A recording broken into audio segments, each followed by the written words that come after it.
Guys, kalian harus hati-hati kalau naik tumpangan umum.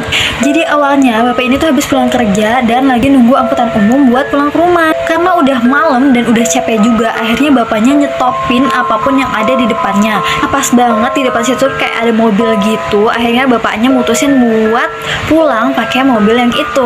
Pas masuk ke dalam mobil, di situ kayak udah ada supir sama satu anak kecil. Nggak lama setelah itu ada 2 orang anak lagi yang ikut naik mobil itu. Jadi mereka duduknya posisinya di depan bapak yang itu dan bapaknya itu paling belakang. Nah, pas di tengah jalan nih, si anak kecil yang duduknya paling dekat di samping supir tadi nawarin minuman ke 2 anak cowok yang duduk di depan bapaknya tadi. Nah, ya udah tuh kan, si 2 anak cowok tadi langsung minum. Habis mereka minum, mereka juga ngasih si bapak tadi di belakang. Nah, karena bapaknya haus, akhirnya bapaknya juga minum, tapi cuma dikit. Lama-kelamaan pas habis mereka minum air itu, mereka tuh ngerasa ngantuk banget. Nah, pas masih setengah sadar, bapaknya tuh dengar ada 2 orang yang lagi ngomong di belakang mobil. Nah, mereka tuh pakai bahasa asing gitu deh. Karena udah nggak kuat, akhirnya bapaknya tidur.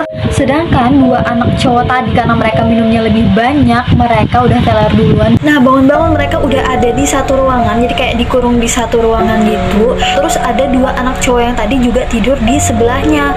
Nah, karena bingung banget itu tempat apa, akhirnya bapaknya tuh ngintip-ngintip gitu, ngintip keluar. Dan pas ngintip keluar, ternyata ada segerombolan orang yang lagi berjalan menuju tempat mereka dikurung itu. Pas itu tuh si bapak bangunin 2 anak tadi tuh, mereka nggak bisa banget karena saking banyaknya air yang mereka minum. Akhirnya bapaknya mutusin buat kabur lewat pintu gitu. Nah, pintunya tuh ditutupin pakai kain gitu.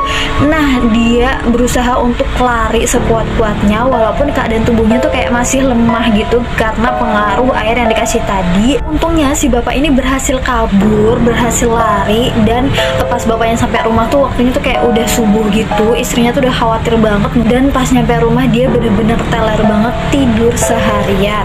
Nah, pas bangun bapaknya tuh nyeritain semua kejadian yang dialaminya ke istrinya itu. Dan bapaknya tuh inget ternyata masih ada 2 orang anak cowok tadi yang masih di sana. Akhirnya bapaknya manggil polisi dan menceritakan semua kejadian yang dia alami.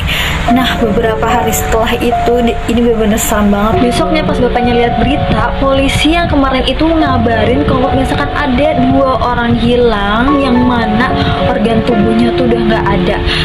Bapaknya shock dan trauma banget ya. Iyalah ya, kalau misalkan dia nggak berhasil kabur berarti nasibnya tuh sama kayak 2 orang yang hilang itu. Nah, gara-gara trauma itu akhirnya bapaknya memutuskan untuk berhenti bekerja selama beberapa hari.